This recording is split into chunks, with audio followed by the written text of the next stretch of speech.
Tarik. Nice to see you on the What podcast. Not, it's actually Hey, what, not why now, but there we go. Hey, Natalie. Good to see you.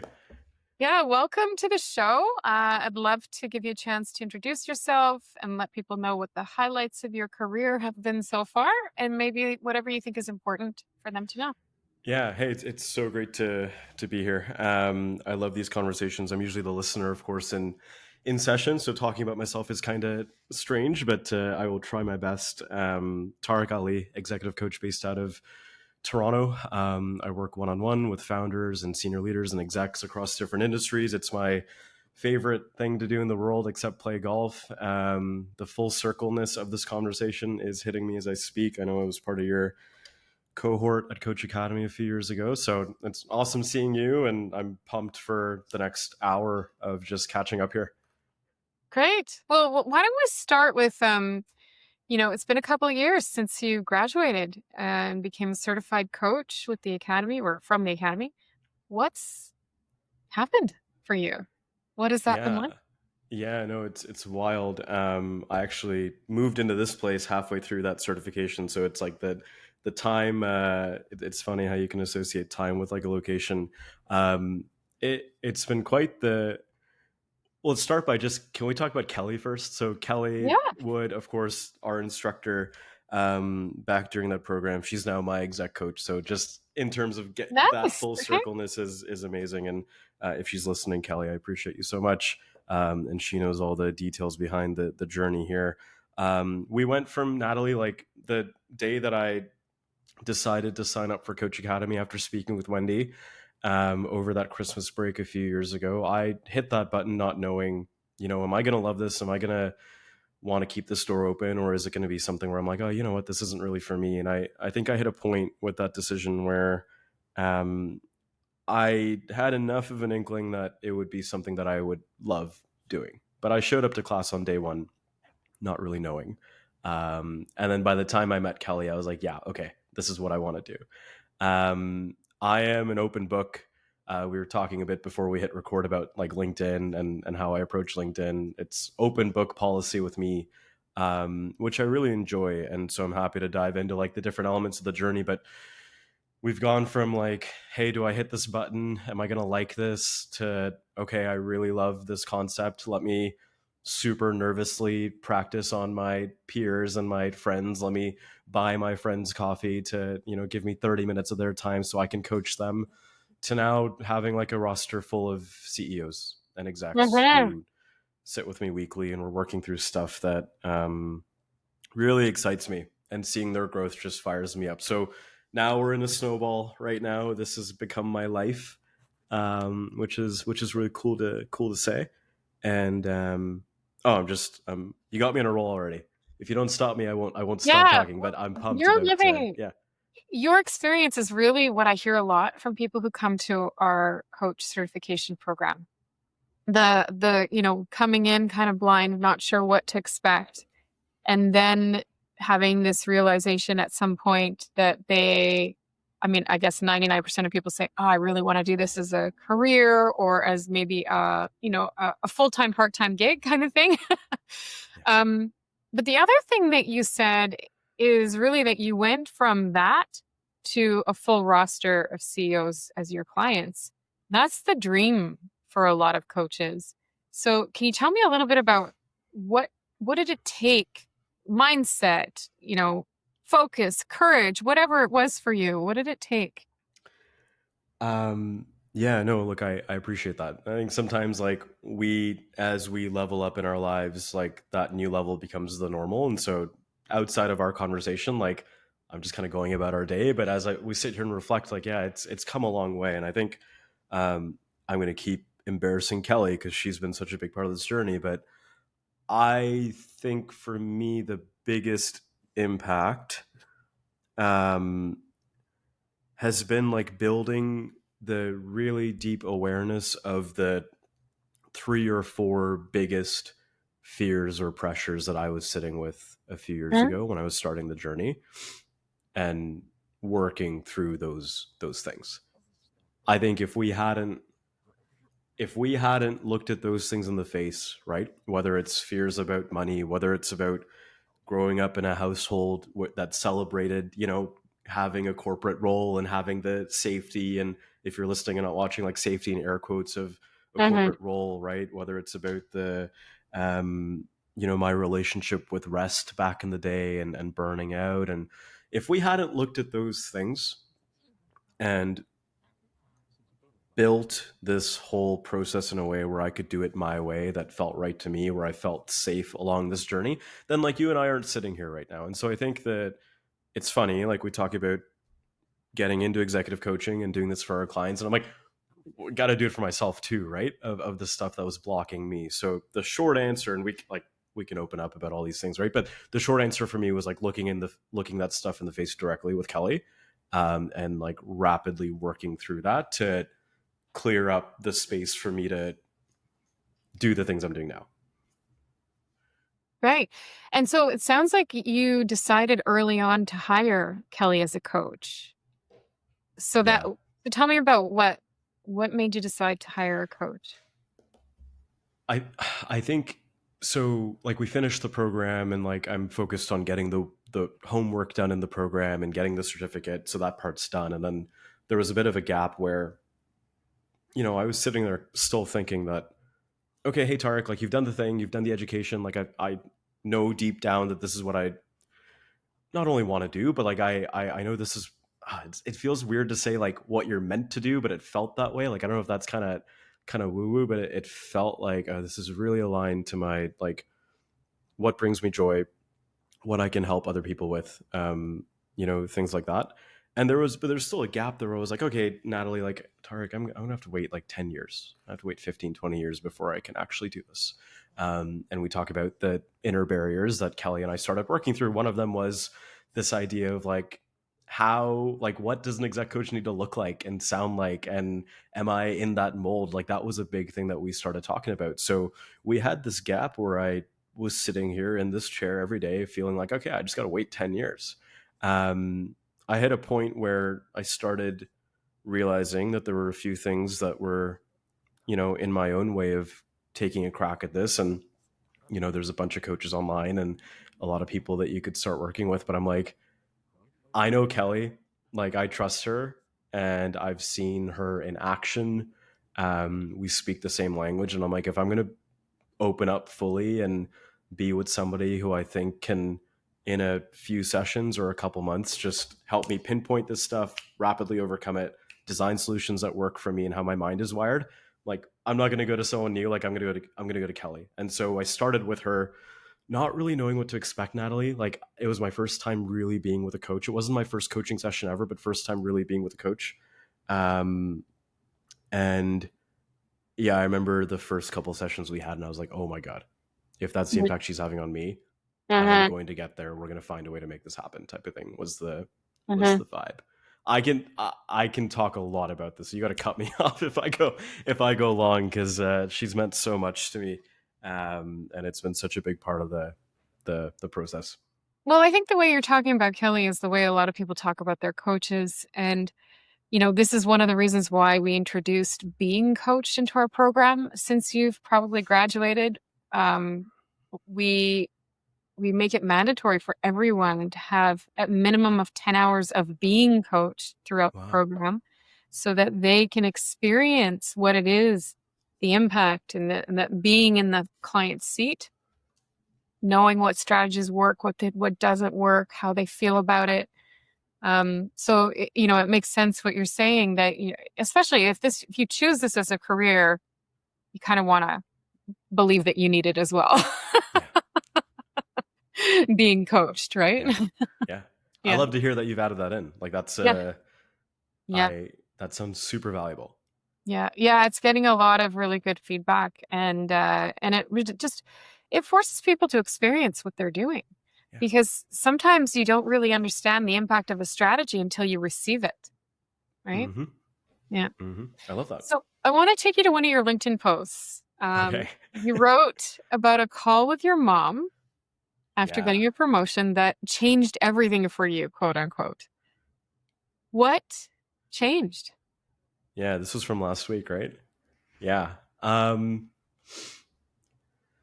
think the post was kind of like, hey, I'd love to talk to that version of me 10 years ago. Like, give me 10 minutes with that guy. Give me 10 minutes with that guy. And I think a lot of us have that feeling sometime.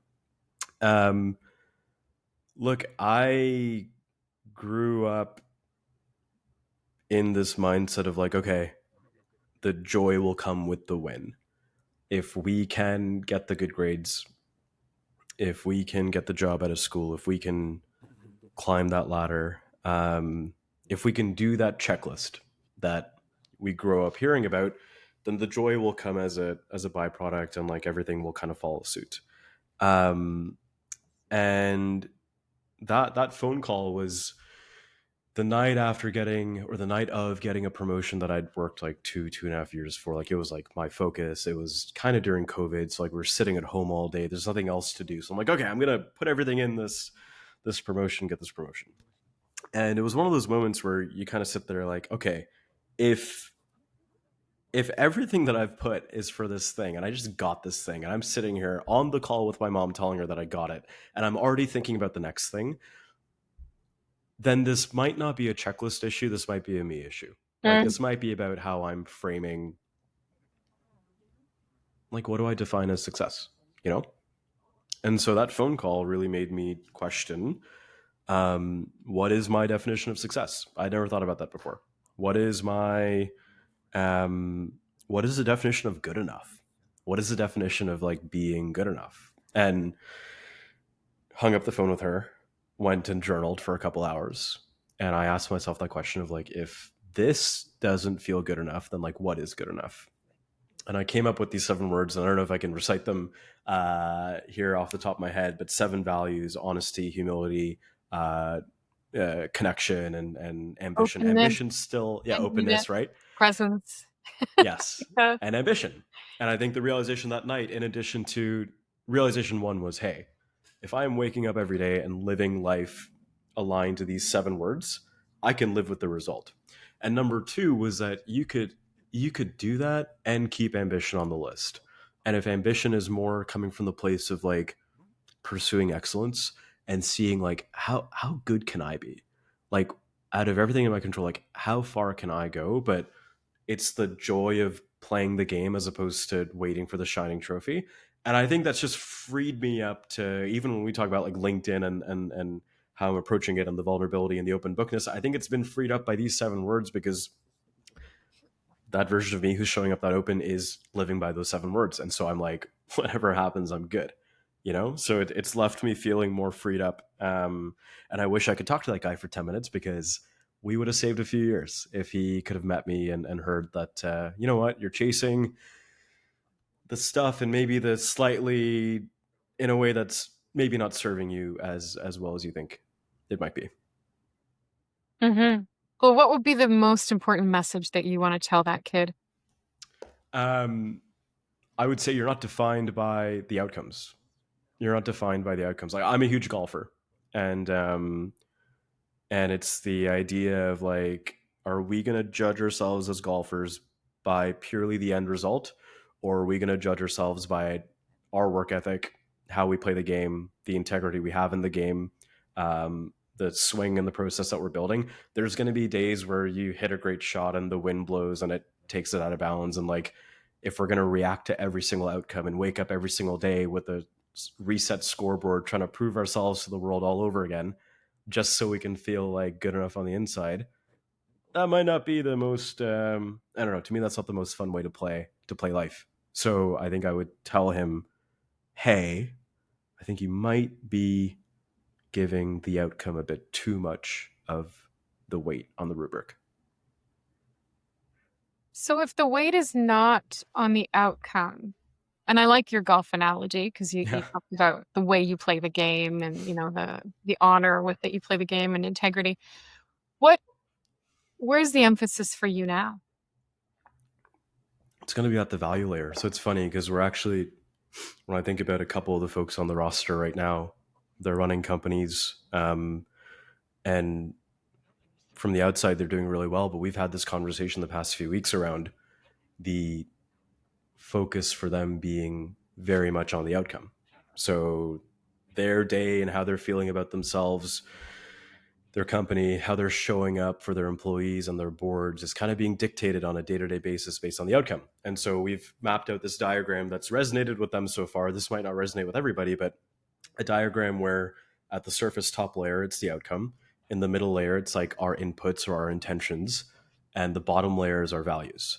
And we've basically looked at where are they right now. And they're very much like, hey, whatever the values are, whatever the inputs are, I just care about where the ball goes, outcomes. And we've started to kind of challenge that, right? Of taking themselves out of it if we were to have somebody else, a golfer, who was every single shot either kicking themselves or celebrating based on only the outcome. Does that logically make sense? Like, is that actually the most logical way of judging ourselves? And the realization comes of like, you know what, maybe it shouldn't be 90% outcome. So to me, the more we can shift, and this isn't about just like hyping ourselves up and saying, hey, the outcome doesn't matter. It's not about that. It's just about looking at what is the most accurate, fair, realistic way to evaluate our own performance. And to me, if we can move that emphasis on the outcome a bit lower towards focusing on our intentions, what's in our control, and our values, it frees us up more and performance gets better. So that's where I focus now. Yeah, interesting how performance, I would guess that performance actually increases more, maybe exponentially, when you're focused on the good, like the values and the, the essence of what you're doing. Yeah, it's like the difference between it, because the outcome still has a really important role of feedback. Like, we need to see where the ball goes to know what we need to do differently next time. That is very different than the outcome dictating how we feel about ourselves and labeling ourselves as a success or failure. So when we talk about pressure to perform, and a couple of the, like when I think back to the roster from this year, a couple of leaders who they're running companies or running big teams, and from the outside, like they're hitting their metrics, they're hitting their KPIs, but when we're under an NDA and they're sitting across from me, they're saying, Tarik, I am sinking every day. Like, we're winning on the outside, but I am burning out, I'm miserable. And we talk about pressure. And there's often this belief that, and I know you've seen this, Nathalie, that like, hey, if I can set at an 8 or a 9 out of 10 on pressure, I will catch everything and I will be on top of everything and things will be okay. And the conversation there is often like, hey, what do you think is the optimal pressure level for you to perform? And usually the answer is like somewhere between a 4 and a 6. I've had someone, for me, I think it's a 3. I've had someone say 3. It's usually not lower than 3. Like, there is a role for pressure, but that's a super interesting conversation of like that gap between being at the 8.5 all day and being at the 3.5 all day. And like, to your point, I see performance go exponential when you go from the 8 to the 7 to the 5. But we all have our things that keep us anchored to that 8 sometimes, right? There's a reason why we feel safe at the 8. And so I think a lot of times the coaching that we do, and I know I'm taking this in a different direction maybe than what you might have asked, but it is about understanding why we're stuck at the 8, understanding what's keeping us from that 4, and then just hammering away at that gap. Yeah, no, I really like this direction. First of all, like, it's funny, when I started Coach Academy, I had a lot of trouble getting excited about revenue if it was just a number. Like, I had to tie it into impact. So our mission statement became so important to me, which was to multiply the impact of coaching in the world by mentoring world-class coaches. That changed everything for me, because then I knew that the more we brought people into the company to become coaches, we were multiplying our impact. We were doing what we live. We were living out our mission, basically. And that became exciting. So now the revenue became a symbol of the impact. And that was a big turning point for me in my positioning as a founder, entrepreneur, kind of going, what is this about for me? And when you start to bring in, and you start to become like the like, you go from being scraping by to a multi-million-dollar company, and you're going, you lose track of that mission sometimes, and you get caught up in this rat race. And what you're talking about, like that self-worth that's attached to the number, I went through that. And I had to get coached, actually. I had to get back to myself to understand, what is this about? Because it wasn't fun anymore. Yeah. For like a very short period of time, I was going, this isn't what I want for the long term, unless I can come back to my values and my roots and my, what is this for, right? Yeah. What I so appreciate you sharing that. What, like, when you look ahead to Coach Academy and like what you're looking to build as like the next evolution of it, like what's firing you up right now? Oh my God. Right now, and it was always this, but it's become a lot more clear in my mind is the impact that coaching can have in schools and education.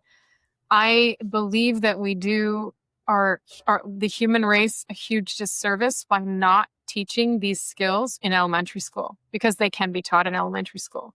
Yeah. You know, how to listen more deeply, how to connect more deeply with others on a conscious level, how to recognize that we all have an agenda. And when that agenda comes into play, you know, what does it mean to recognize versus appreciate versus, you know, just be with people, acknowledge them. Yeah. We don't, we can do those things. I've done it with kids. I've seen it done in elementary schools and it's phenomenal. They're little sponges and they Yeah. love it. And we could be teaching what I consider to be the skills of influence, like the language of influence is coaching, the language of leadership is coaching. Hmm. We could be teaching this language in schools. And instead, we actually teach assessing, evaluating, judgment, Yeah. opposite of curiosity, right? We teach about assimilating instead of honoring the differences and the uniqueness of each. So, you know, this inquiry based learning is where my energy and passion is at this moment. Well, it has been for 10 years, but it will be for the next 10. I'm so curious about this. That sounds amazing. That sounds amazing. Wow. I mean, and I don't know if this will only be on video, but if you couldn't see Natalie, like how fired up she sounded when you talked about that, Yeah. that was awesome to Yeah. see. Yeah. No, I get very passionate. And also it's because I think probably every other person who comes to our program will say these words at least once in the program. Where was this 30 years ago? Where was this Mm, 20 years ago? Where was this 10 years ago? How did I not know this up until now? And a lot of that rests on what's a closed ended question and what's an open ended question. mhm, Like mhm, these are things we just don't pay, we all know it. We just don't pay attention to that. mhm. So yeah, it's anyway. Yeah. So that's what drives me and it Yeah. fires me up and it really gets me excited. And the more people that we bring into the programs, the more people we can talk about this to. And many of which are leaders in education. So it's really exciting. So cool. I love that. Yeah. So what fires you up about Yeah. this? What else? Yeah. Oh my God. I feel like we should have blocked out 3 hours for this. What fires me up? Oh, so much. So much. Um, I seeing the look in someone's eye, like, so we meet every week, right, me and my leaders, seeing the look in their eye like week over week as they're starting to free up through the fears, through the pressures, through the limiting beliefs, like for me being on the in this chair and seeing that and seeing them lighten up, um like that look in their eye when they're like, Tarik, I the version of me 6 weeks ago would not have believed that we would have gotten here so fast. Mm, And just the look on their face as they say that, and like the mental avenues that open up for them as they think about the future, because they're no longer weighed down by this stuff that's been weighing on them usually for 10 plus years by the time they come and talk to me. There's like no feeling in the world that replaces that for me, like just that look in their eyes. A lot of my, well, you might have seen in my posts, but like my whole philosophy is like when I start working with somebody, I want them firing me in 3 months. I want you to call me in 3 months and say, Tarik, I cannot believe how far we got, and I no longer need our sessions week over week because we got there. mm, And usually they feel bad when they call me and they tell me that. And I'm like, no, yo, this is why we're here in the first place. Like, I've been waiting for this phone call for 3 months. And I think for me, I'm very like biased to action. I want things to move forward, and I never want my sessions with people to feel like, an aimless walk in the meadow where we're just hanging out and seeing where things go. It's like, no, before we even start working, like we're defining where you're at, we're clear on where you want to get to in 3 months, and we are like hand in hand marching towards that journey. Like everything is framed around that. So for me, like seeing these people for 90 days and then having them call me and say, "Hey, we're good," is it's, you know what it is? Like that's just the, we talk about those 7 words, right? Like the values we talked about 10 minutes ago, and that is like those values manifesting into the impact I want to have on people. It's that phone call. That's like the best representation of the impact I want to have on people. And so that fires me up so much. Mm. Yeah. Well, and when you say, I call it coaching yourself out of a job, because that's really Yes. what the objective is. If you're truly coaching to empower others, you want them to give you that phone call that says, I don't need you anymore because I feel like I'm resourceful, whole, and capable, right? So what do you think, because there's so many coaches who call themselves coaches, they're not qualified, trained, certified. What do you think is the difference you're making as a coach? The difference I'm making in the clients, or like the Well, difference in the world between, of coaches, like qualified, unqualified, people who just call themselves coaches, like what's the value that you bring, having been trained and certified and, taken the time to do that? yeah, look, I definitely, so I think about like the three, like the triangle of like coaching, mentorship, and therapy.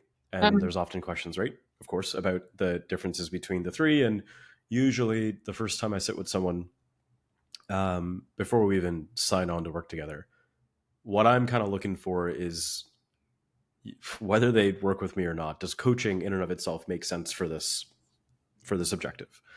Um, I think it's 50-50 in terms of people that ask me about coaching versus therapy and coaching versus mentorship, especially these CEOs that have their boards and they have their investors and they have 25 different ears, 25 different people in their ear telling them what they think they should do based on their previous experience. Great. You have your advisors, you have your mentors, you have people leaning on their own paths and experience and wisdom to direct, right? And very much I'm looking for in our first sit down, like, is that what this person's looking for, or is it more coaching? And I'll get to your thing about the certification in a second. And therapy, of course, like looking back to explain present through clarity of the past versus looking forward, right? I think the certification, I think of it in 2 ways. One, there's no way that I am the coach I am today in terms of my deep inner belief that like you can put me in front of anybody, and if they genuinely want to do the work, we will very rapidly pinpoint what's going on and unlock it, and they will call me in 3 months. Like there is a deep belief within me that like put anyone on this call and like we're going to get there in 3 months. I believe that. There's no way that I have that belief without the process we went through in the academy or through whatever certification, because it gives you just that solid foundation to build off of and catch yourself if you ever start seeping into advisor territory, right? mhm. Now, at the same time, um, the certification alone, I don't see it as a crutch.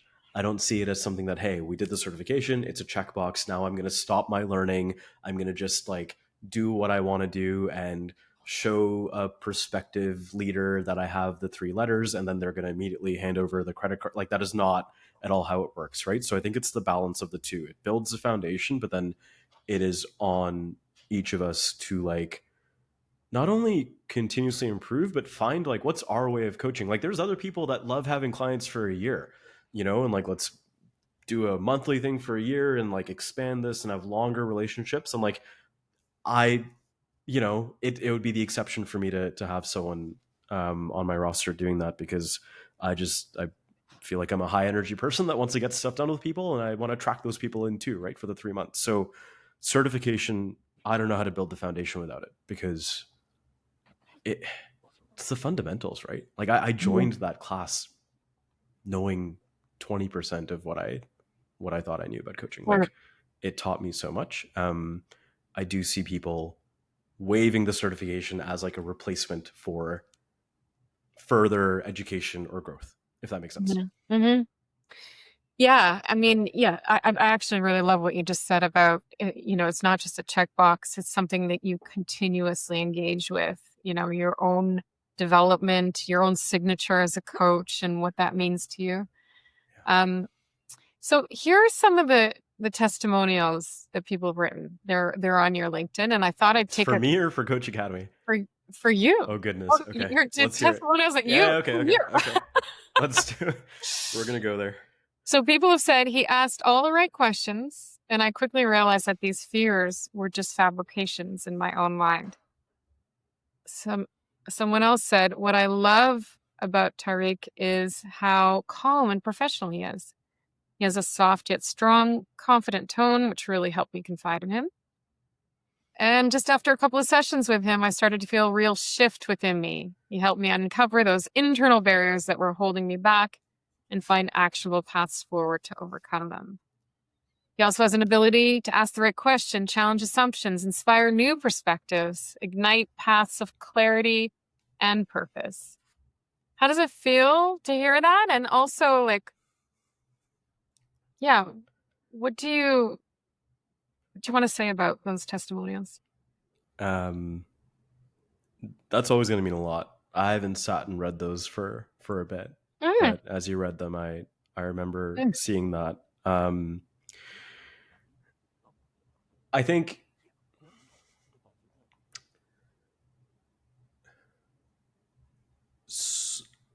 I so everything we do is under an NDA. So when I like post about a client like pulling something off in a few weeks, what I can't do is I can't name the client. I can't give them credit. But the reality is like so much of that work is them. Like I being coachable and being open to doing the work and showing up every week with high energy and saying, okay, Tarik, like here's what I want to work through, and like being that open and being that reflective and being that open to even challenge your own beliefs, and then landing on an action item at the end of the call and actually following through on that. I made a video 2-3 weeks ago about one of my, he's a CEO, and he every week, the day before my session with him, I'll get a PDF sent to me of his homework, and that's the work. mm, So when I hear the testimonials, I look, yes, it means a lot, and those testimonials come after I'm already seeing that look in their eye, and like those testimonials are the version that they're okay sharing publicly, which is maybe a bit less raw than the version they'll tell me in person, or the version that's kind of screaming out of their eyes as they're hitting realizations. And so I think, yes, it feels good. It makes me feel like, again, it's impact aligned to those values, but oh my God, such a high percentage of that success for each of those people is because of the work that they've put in. And I'm not talking 8-10 hours a week. Like we're doing an hour session, but they're carving out time for their hour of homework in between. And I say that just because if you're thinking about getting a coach and you're worried that it's a 14-hour a week commitment, no, this stuff is like we meet once a week for an hour, and then we land on an action that's feasible, and then they execute on it. And you're going to show up next week with a slightly better problem than you did this week. And we're going to keep marching till we get you out. Right. So, not to dodge your question, I told you I don't love talking about myself, but I genuinely mean it when I say that the credit goes to each of them, and if they're listening, they know who they are, and they know how proud I am of them, of how much they've crushed it this year. yeah, well, and I think that's kind of what I was highlighting, and why I chose these quotes is because they speak to what the space you've created for the client to do the work, and that safety of the space. I love the NDA thing, the NDA coach. It's kind of fun. Appreciate that. um, I think that's clever because a lot of people who are CEOs or founders or, leading companies or big roles, they don't have a lot of people to confide in. And that one word tells so much to that person who's looking for a safe space to land, right? Yeah, I appreciate you calling that out, because if I won't pretend to say that came out of a focus group. That came after 3 weeks of thinking about it, and randomly in line at a coffee shop, I was like, oh my God, I think that's the word. But to your point, um, I hear a lot of, hey, Tarik, I have friends, but I don't want to burden them with this. Yeah. Or I'm so busy that I don't want to come home at 7 p.m. and then talk to my husband or wife or partner about work all the time. I feel like I'm burdening them. Like the people that I'm trying to attract, they're self-aware and they care about the people around them. So they're not going to be the people who are like, hey, I'm going to dump everything on my spouse, right? They don't want to do that. And you think about these founders, you think about these senior leaders, these execs, to your point, they have to be on all day. There is a veil on all day for their teams, their employees, their boards, their investors. And so it's really hard for them to find the time or space to ever work through the inner pressures and fears and limiting beliefs that even the best leaders out there deal with, right? That even we deal with as coaches, right? It's human nature, but they don't have that space usually.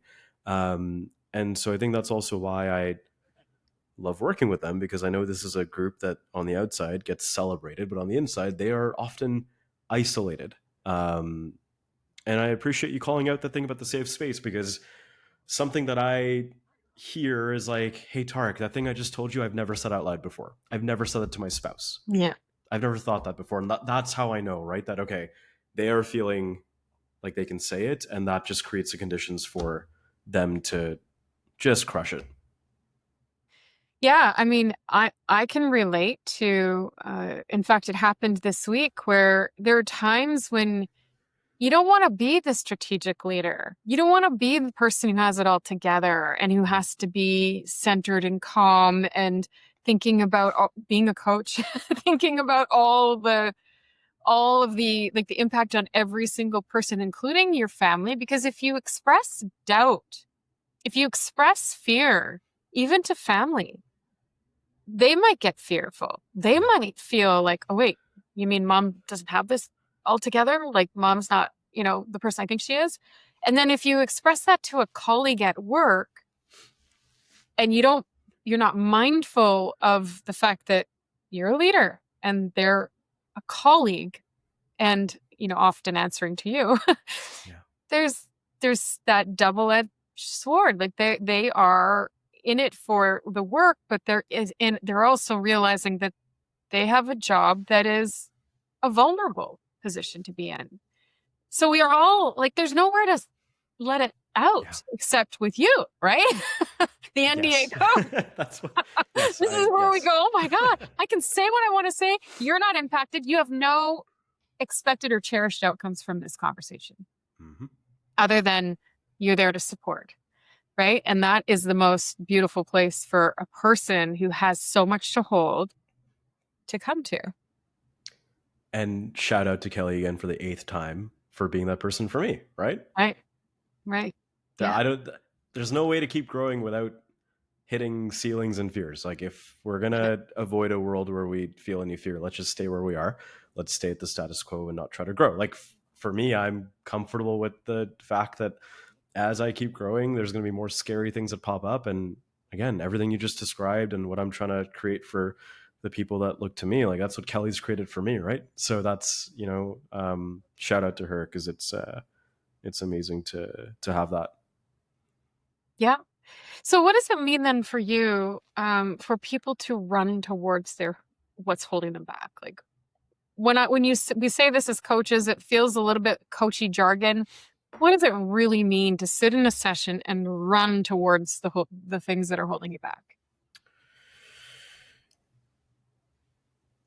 I think a lot of it is, and you tell me if I'm capturing your question. I think a lot of it is just like the openness of, hey, we're here not to take it for granted that this fear is going to persist and this is what we have to live with, right? We're not taking it at face value that this is factored in and this fear, this pressure is always going to be there. We are in a space where we are acknowledging that if we know where we are, if we know where we want to get to, there's going to be a set of things keeping us from that thing, from that destination. And these 2, 3, 4 fears, pressures are part of that gap. And so when we talk about running at the thing, I think what we mean is we're not sitting in session trying to come up with band-aid solutions and different surface level, top-down solutions to get through it, keeping the fears in. We're staring at the 3 or 4 things that are the fears and the barriers, right? So it's very much like an inside-out approach where we go into the core of like, what is your brain saying with this fear, right? What's actually happening? What's the lay of the land of what your mind is telling you that is making you feel held back? And I used to really rely on books and TED Talks and external advice for the next life hack. And we're talking like 10 years ago, 10 plus years ago. And I think it's kind of that difference between relying on the external stuff for things that might be more band-aid solutions versus staring these things in the face, going deep inside, figuring out what's going on, solving it at the core, so that then, okay, if we need to augment learnings with different things and plug blind spots, we can use resources for that. But we're sitting here not afraid to look at the actual three things that we have to look at, the actual three fears. And when you talk about them, you break them down, right? Like Oh, yeah. I love to, work through that part with coaches, because we're training coaches, but also clients who are, held back by fear, mostly because they have made up a story about it. Mm-hmm. And that story, when you break it down, doesn't have the hold it had before. And that breaking down is talking about it, inviting it in. And these are the ways that I feel are the biggest. And those are the things that, because we talk about like the aha moments in coaching, right? Yeah. And sometimes those moments come a week after the conversation, where a client is sitting with something that you talked about and they're calling. I'm sure you get these texts and these calls. Oh no, I just got it. Oh my gosh, I just had this aha moment from a conversation that took place 1 or 2 weeks ago. So it's this perpetual, process. Yeah. 100%. And I think that fear one is so interesting because what I have found, and I'm curious your thoughts here too. What I have found is that oftentimes, like, the default is to fight the fear, either fight the fear in our heads and just like this constant battle of fear versus trying to be brave. Um, and number two is, of course, I lose my train of thought. Number two is Midlife. feeling that, oh, here we go, feeling that the fear needs to be brought down to zero.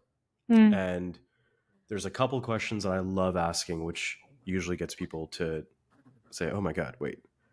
And the first one is like, what is the role that, if you imagine this fear is like, you have a board of directors in your head, and the fear is one of the voices at that board of directors seat at the table. What role does that fear think it's playing for you? Like, Okay. what, I know we hate it. I know we want to get rid of it down to, you're saying zero, but in a sec, we'll touch on that. Not you, but the client.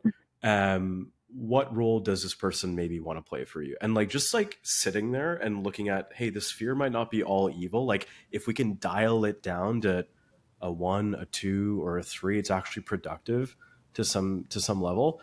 I always see people kind of like their shoulders come down because it's no longer this battle to get this thing down to zero. It's a process of understanding, what is the fear actually trying to tell you? What is it trying to protect you from? What is it trying to give you?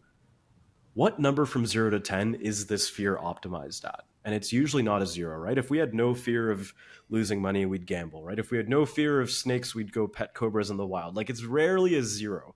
1, 2, 3 out of 10. If we can find that, well, okay, if you're at an 8 and you're saying 3 is optimal, what does that voice in your head, that fear voice, what would it hypothetically need to believe to feel safe quieting down to a 3?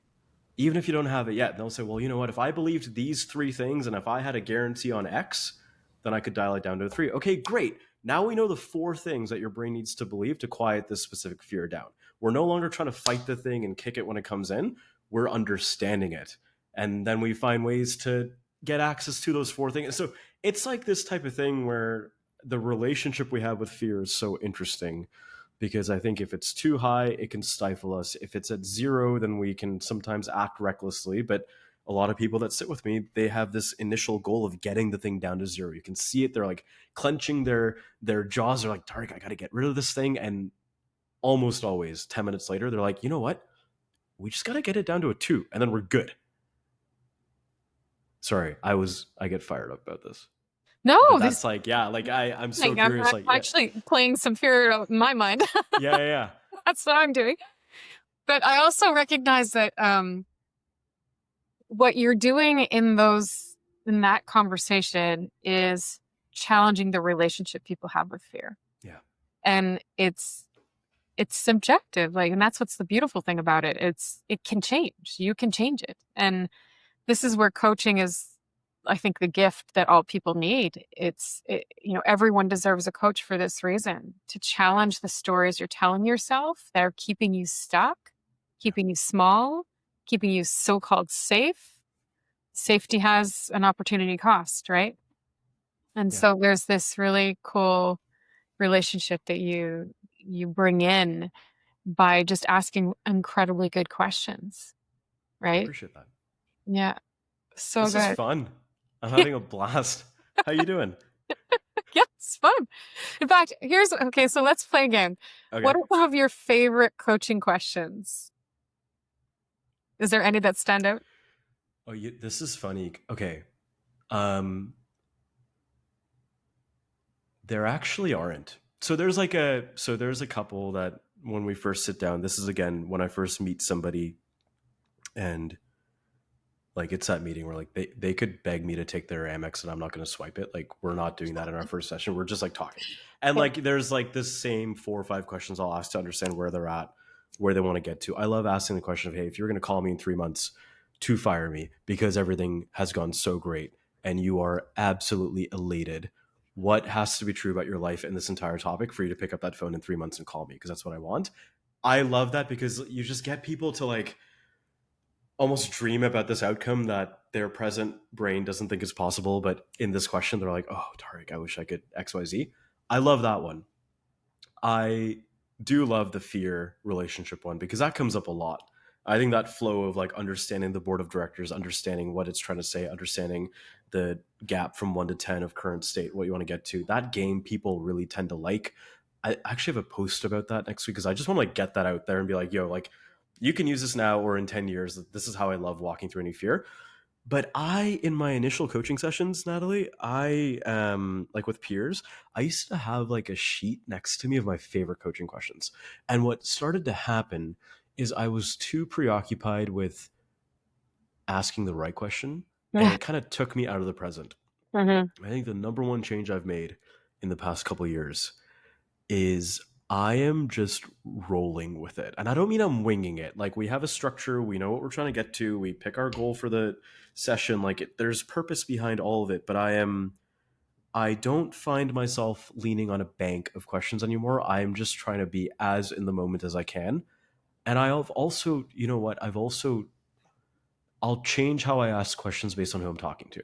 Because I'll think about the 6 people right now. Like there's someone who is going to be way more analytical. There's someone who needs a bit more time before they answer. There's someone who, if the question is more than a couple sentences long, they'll start thinking, so I got to keep it shorter. Like I care more about tailoring everything to what I know about this person's mind by the time I get to session 2 or 3 than I Mm-hmm. do about favorite coaching questions. But this might be controversial. Like maybe I should have a bank of 10 No, or no, 15, I think but you're yeah. absolutely right on. Yeah. Intuition is where I always tell people there is no such thing as a powerful question. It's only how it lands on the person, That's a great right? point. I like that. So, but I do have a couple that I know I love Yeah. because they do challenge people to step out of their usual ways of thinking.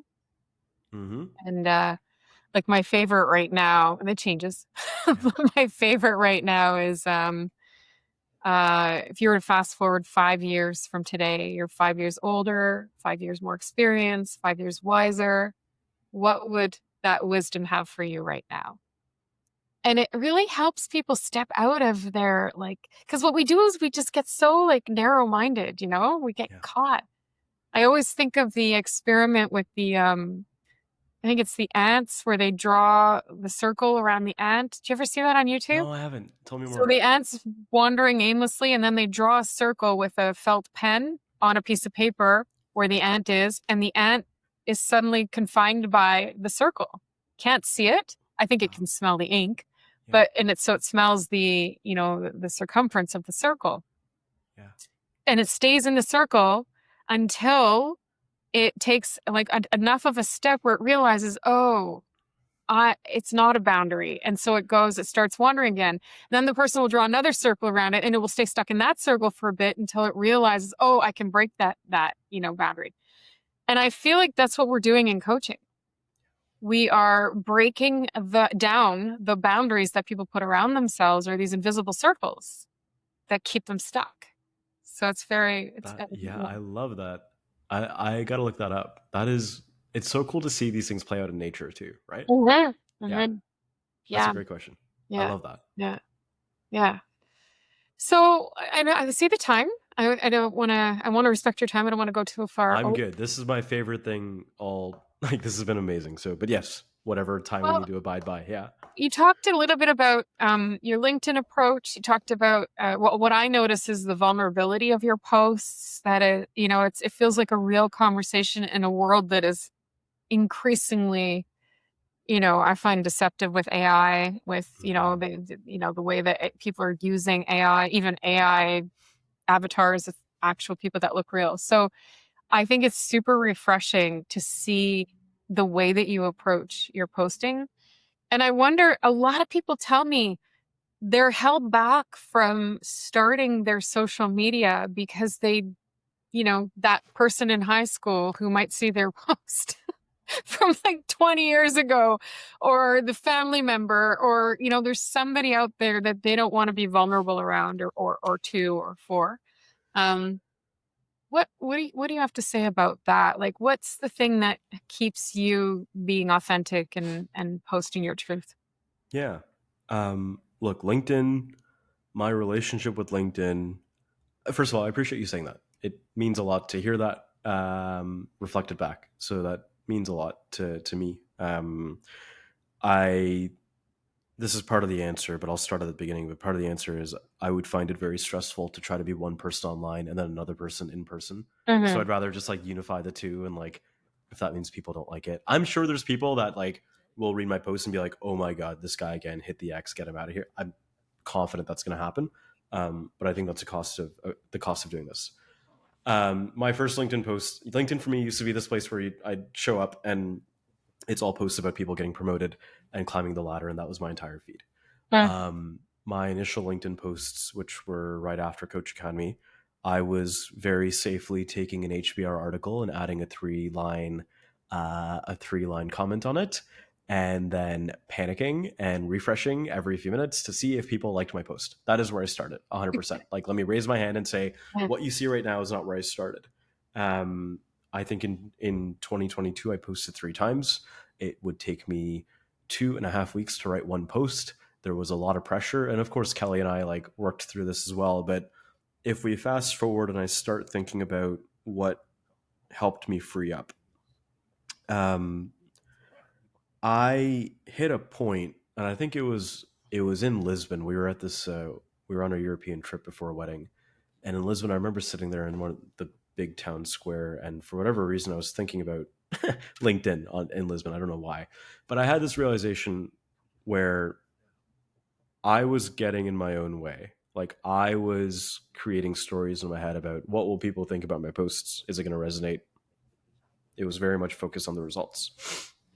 And similar to the conversation we had 40 minutes ago about the post from last week and the outcome layer versus the values layer, I found some comfort leaning on that same framework and saying, you know what, Tarik, like, I would rather get laughed at for something that feels like it's me than keep pretending to be something that I'm not.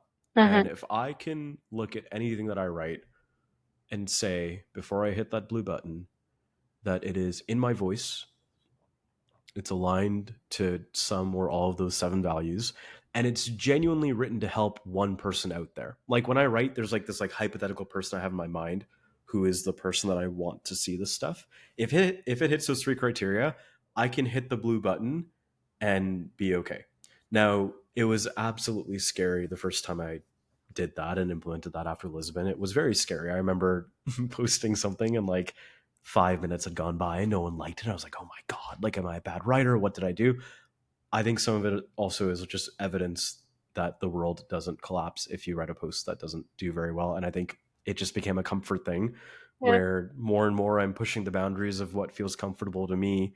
Um, but Nathalie, I think for me, it comes back to like, if it's aligned with my values and it's my voice, and it's written for that one person, I can go to bed at night knowing that I put my best foot forward. And if I can do that, and that means that I'm going to piss off some people, I'm just so at peace with that right Uh-huh. now. I Uh-huh. didn't start there though, and I want to call that part out. It Oh, took me time. I just Yeah. so love that you talked about that because that's exactly what I'm hearing people say. They Mm-hmm. take weeks to prepare one post and then attach so much to is it going to get a like? And it's tough to battle that inner voice of worthiness that we started with today, you Yeah. know, when people aren't liking or reposting or whatever. And I've always said if my posts and anything that I can do reach one person, make a difference in one person's way of thinking, being, seeing something, then it's worth it. And it isn't about the multiple, it's about the one. Yeah. And that feels a little more reachable. That feels a little more doable. And yeah. Yeah. I love So that. the other thing that I'm curious about is your pathway to this career, this beautiful place you're at with your coaching and a full roster and feeling really good about this. People say all the time, like, how do you build a coaching business? What do I need to do? How long does it take? And all the questions that, new people in our programs, people transitioning careers, people adding coaching to an existing career. What would you say are like the top 3 things a coach can do to build a practice? I'm going to pause and think about this. Go ahead. I think sometimes when you're in your own journey, it's because look, like I think as you characterize my journey as full roster, which like okay, factually true. I think about the past year and a half, and like, oh my god, the roller coaster Yeah. of like thinking about doing this, and then like getting your first group of clients at a certain rate or a certain seniority. Like it is scary. So the inside story is a lot different than the story that someone might see when they just look at my LinkedIn profile, and I think that's true for everyone that goes through this. I think I'll riff on a couple of key things. A lot changed for me when I got really clear about who that one person is. Like we've talked a lot today about generally most human beings at some point in their life could benefit from what coaching does, whether it's an ICF, like whatever. At some point, this service or this process will be helpful for most people out there, whether it's for relationships or personal or career or whatever it might be. So there's a lot of people that a coach can help. I think getting really specific in my own mind first on like what are the psychographics of the person that I want to be working with, and understanding that person really well and understanding the role that I can play for that person, and then building the like that rock solid deep belief that if there's a person out there with these psychographics that needs these things, like yes, we'll get on a call and I'm guaranteed that we're going to get there in 3 months. Like I think that inner belief is what for me we built up through coaching with Kelly too. Like that didn't just start day one the minute I graduated from Coach Academy, but I think that then comes out in how we show up. I think that I'll see coaches on LinkedIn who are maybe saying the same things, but you can almost feel like they're hesitant about the value they can bring, or they're hesitant about, hey, will someone like this? And I think that comes through. So I would say number one, like doing the inner work of like, what are the things that are scaring you about this journey, and working through that is step one, because it just unlocks how we show up and how we write about ourselves and how we talk about our work. Number two is, what is number two? I mean, there's a whole thing around just getting clear on like what you're offering, and like being on LinkedIn and being open to meeting new people. Like that comes with everything. I think the other piece is like, it's like we talked about at the beginning. Like for me, this started with meeting friends at 7 a.m. and buying their coffee so I can coach them. Like the economics that are backwards. I was paying to coach people, but Yes. it built up that skill. It built up the belief, right? And I think I'm so grateful for those friends a few years ago and those colleagues from Coach Academy, because they played that role for me. And I think if you can build up your own belief in yourself as a coach, if you can get really clear on who it is that you're serving, then you can show up as a person that when you sit on the phone with a person you want to help, they can feel that you already know that you can that you can get them there. And this is such a trust-based path. Like Mhm. I think building trust is the number one thing that matters. And when you think about, you know, it's like how we talked about Kelly and hiring Kelly. How much trust did I need in Kelly to say, yes, okay, Kelly, like you will be the person that I will sit weekly with and tell you things that I've never said out loud before. I think it's hard to build that trust if we don't deep down believe that we are the person to do that, right? So I wish I could give you, and I know you're not asking for this, like the 10 steps, right, of how to get there, but I really think it's about these like big core boulders and getting this foundation really set and solid so that you can show up on LinkedIn freed up, so that we could do this podcast and like I don't have a script. I don't have like a, oh my God, it's just like, yo, we're just doing it, right? And people can feed off that energy. At least for me, that's been like the Tarik way of doing it for me, where I feel like I can be my best. Does Mhm. that, I don't know how clear that was. Does that make sense? Yeah, Like no, I challenge me on it. Like I'm happy to go deeper. I oh, don't think that no. was the best answer, but that's really the foundation I think you that gave I said, people yeah. like some key things to think about in terms of niche and like who is your client? Who are you designing your service for? Because your package has to make sense for the people that you're offering it to. Yeah. Um, I think the thing that maybe I'm also hearing, and you'll correct me if I'm wrong, but the clarity that you have or the decision that you made to pursue this work, that this isn't a one foot in, one foot out the door. This is this is what you want because, like it or not, to be an entrepreneur, it sounds great.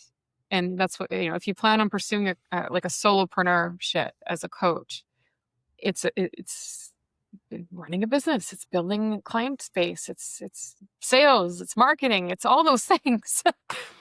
um, you have to be willing to take those steps, right? And yes, and I think designing those steps and your process in a way that feels fun for you. Like I enjoy it. Like I enjoy going on LinkedIn and posting. I enjoy like this conversation's been.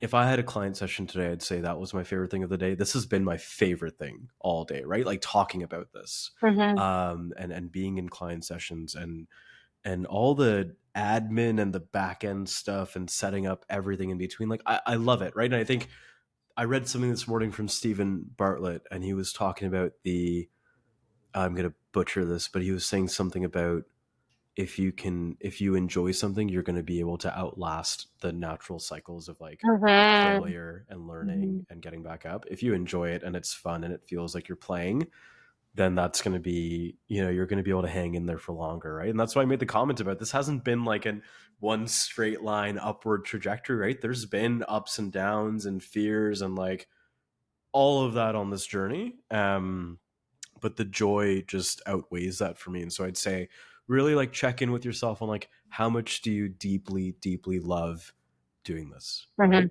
And if that answer is really high, then I think there is a way to design it in a way that works for you in your life. And I feel grateful to be sitting here, feeling like I'm finding that as we speak.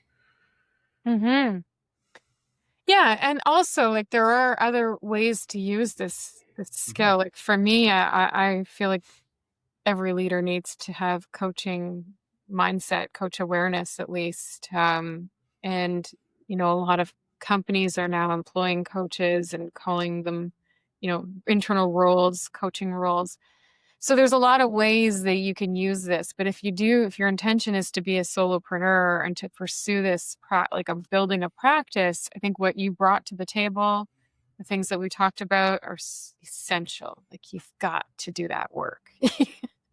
Absolutely. Yeah. So I do end with one final question, Okay. the Yeah. same question for everybody, so you get Cool. to hear it All right. and answer it. If you had the chance to ask one question to the universe and get the answer to it, what would the question be? One question to the universe.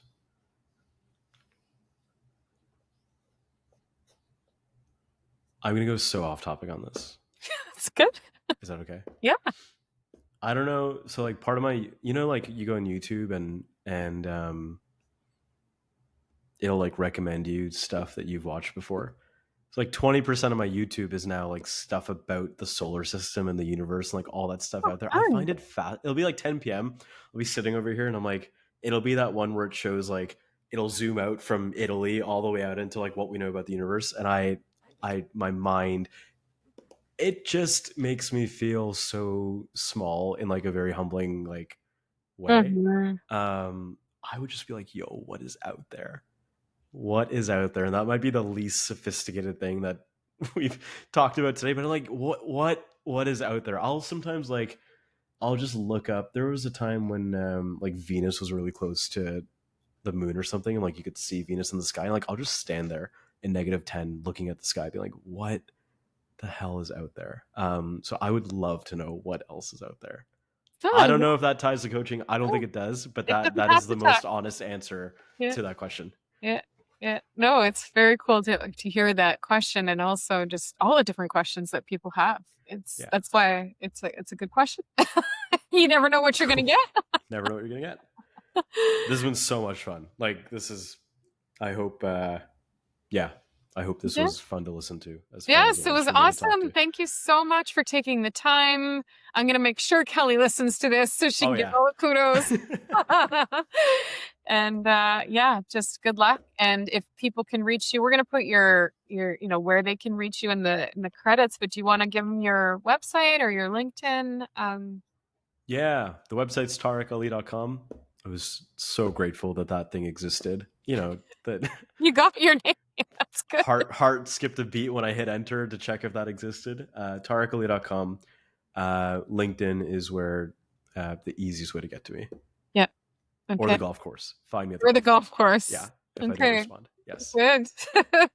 Well, I think you must have at least 1 or 2 weeks left on the golf course now, or is it done? Hey, we got a month. I will go until they kick me off. I will. We'll find a month out of this for sure. So good. We'll All find a right. month. Well, enjoy.